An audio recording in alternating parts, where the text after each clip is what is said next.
మీరు చూస్తే ఏ ఇన్సిడెంట్లో చూసినా మన కుకట్పల్లిలో చూసాం. కుకట్పల్లిలో చెరువు దగ్గర డిమాలిష్ చేసాం. చేసినప్పుడు అక్కడ కేటరింగ్ చేస్తూ ఒక లేడీ మాట్లాడటం మనం చూసాం. సో వాళ్ళకి యాక్చువల్గా ఆ డిమాలిషన్ అయిన మరుసటి రోజు వాళ్ళు ఆ ల్యాండ్ ఓనర్స్ అంతా కూడా మా దగ్గరికి వచ్చారు. ఒక అడ్వకేట్ని తీసుకొని మా దగ్గరికి వచ్చారు, ఆఫీస్కి వచ్చారు. వాళ్ళందరికీ కూడా ముందే ఇంటిమేషన్ ఇచ్చాం. దాదాపు 14-15 మంది వాళ్ళు ఖాళీ చేయించారు. తీసిన 16 స్ట్రక్చర్స్లో ఓన్లీ ఒకళ్ళిద్దరు. నేను అడిగాను వీళ్ళ స్ట్రక్చర్లోనే ఎవరైతే కనుక వీళ్ళ ల్యాండ్లోనే పట్టా ల్యాండ్ అంటే ఆ చెరువు ఎఫ్టీఎల్లోనే పట్టా ల్యాండ్ అతను అడిగాను, మీరు ఎందుకు ఇవ్వలేదు, ఎందుకు చెప్పలేదంటే అది మేము జరుగుతుంది అనుకోలేదు సార్, మీరు వచ్చి డిమాలిష్ చేస్తారు అనుకోలేదు. అంటే ఆల్రెడీ ముందస్తు సమాచారం ఇచ్చాం. ఇచ్చిన తర్వాత కూడా చాలామంది సీరియస్గా తీసుకొని తీసేశారు. కొంతమంది సీరియస్గా తీసుకోకుండా దాన్ని ఇది లైట్గా తీసుకొని వాళ్ళు కమ్యూనికేషన్ గ్యాప్ కిందకి సమాచారం చేకరవేయటంతో అప్పటికైనా కానీ కూడా వాళ్ళకి లాస్ట్ టైం ఇచ్చి మొత్తం ఖాళీ చేపించి వాళ్ళ ఇల్లు అక్కడ దాంట్లో లేదు. వాళ్ళ ఇల్లు అక్కడ చాలా ఇల్లు కూడా ఉన్నాయి. మీరు కుకట్పల్లి చెరువు దగ్గర మీరు చూస్తే ఎఫ్టీఏలో చాలా ఇల్లులు ఉన్నాయి, దేన్ని టచ్ చేయలేదు. మీరు చాలా స్పష్టంగా ఇది తెలుసుకోవాలి. అంటే ఇల్లులు ఉన్నవాళ్ళు నిన్న చూశాను, ఎవరో పెద్దమ్మ బుచ్చమ్మ అని చెప్పి ఆమె ఆత్మహత్య చేసుకున్నదని చెప్పి చాలా బాధ అనిపించింది. ఎందుకంటే అరే ఒక పెద్దవిడ ఇట్లా ఆమె ఆత్మహత్య చేసుకోవటం అనేది ఇటువంటిది మనం దీనికోసం కాదు, హైడ్రా అనేది ఉద్దేశాల కోసం పెట్టింది కాదు. ప్రభుత్వం ఈ ఉద్దేశంతో ఇది ఈ లక్ష్యాలతోటి ఈ ఇన్స్టిట్యూషన్ ఫ్లోట్ చేసింది కాదు.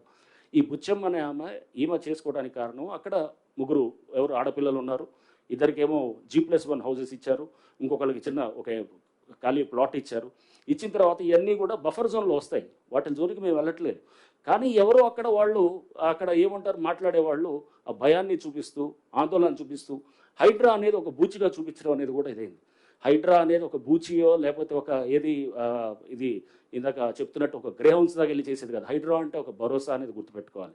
ఈ వ్యవస్థల్ని ఇదంతా ఇది నుంచి వర్షాల నుంచి కాపాడటానికి ప్రయత్నం చేస్తున్నటువంటి ఒక ఇన్స్టిట్యూషన్గా తీసుకోవాలి. అంతేగాని దీన్ని బూచిగా ఒక రాక్షసిగా చూపిస్తే కనుక రేపు ముందు తరాలకి మన చెరువుల్ని కాపాడుకోలేము, మన పబ్లిక్ ల్యాండ్స్ కాపాడుకోలేము. ఎందుకంటే ఇట్లాంటి ప్రయత్నం దేశంలో ఎవరు చేయలేదు. కేవలం ప్రభుత్వం చేసినప్పుడు ఈ ప్రభుత్వం యొక్క ఒక మంచి సంకల్పంతో ఇది చేసినప్పుడు ముఖ్యమంత్రి గారు చాలా స్పష్టంగా చెప్పారు, దీన్ని మనం చాలా జాగ్రత్తగా నోటీసులు ఇవ్వాల్సిన అవసరం లేదు. వాటర్ బాడీస్లో కనుక స్ట్రక్చర్స్ ఉంటే కనుక నోటీసులు ఇవ్వాల్సిన అవసరం లేదు.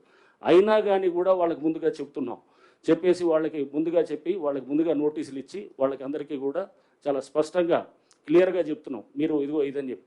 అయినా ఇంకా కొంతమంది సీరియస్గా తీసుకోకపోతే ముఖ్యమంత్రి గారు మాకు చెప్పడం కూడా చాలా స్పష్టమైన ఆదేశాలు ఇచ్చారు. చిన్నవాళ్ళు, పేదవాళ్ళు, లోవర్ మిడిల్ సెగ్మెంట్ ఉంటే కనుక వాళ్ళు ఎవరికి కూడా మనకి సఫిషియెంట్ టైం ఇస్తాం. ఒకవేళ కనుక మనకి వాళ్ళు టైం ఇచ్చిన తర్వాత కూడా వాళ్ళు చేయలేదనుకోండి, ఇంకో 2 రోజులు ఇద్దాం, పోయేదేం లేదు. తప్పకుండా దాన్ని అంటే ఇప్పుడు మాడిఫైడ్ దీంట్లో కూడా వాళ్ళని ఆ చిన్నవాళ్ళు, పేదవాళ్ళు ఉంటే కనుక ఆ స్ట్రక్చర్స్ని ఎక్కడ కూడా మేము చేయము. అది వాళ్ళకి కావాల్సిన సఫిషియెంట్ టైం ఇస్తాం. సఫిషియెంట్ టైం ఇచ్చి వాళ్ళని వెకేట్ చేసుకునే దానికి కూడా వాళ్ళకి మేమంతా కూడా అక్కడ వాళ్ళకి ఆ పరిస్థితులు వచ్చేటటువంటిగా ఫెసిలిటేట్ చేస్తామని కూడా మేము చెప్తున్నాం. దయచేసి ఏంటంటే హైడ్రాని ఒక భయం కింద ఒక బూచి కింద చూపించడం మానేయాలి. ఫస్ట్ దీనికి చాలా హైప్ ఇచ్చేసి రేపు హైడ్రా వస్తుంది, కూల్ చేస్తున్నారు, అది చేస్తున్నారు అనేది కాదు. హైడ్రా అనేది ఒక బాధ్యత, ఒక భరోసా అనేది మళ్ళీ ఒకసారి మీ అందరూ కూడా నేను చెప్పదలుచుకున్నాను. అవునండి. అయిన తర్వాత మీరు చెప్పండి, వీల్ టేక్ యువర్ క్వశ్చన్స్.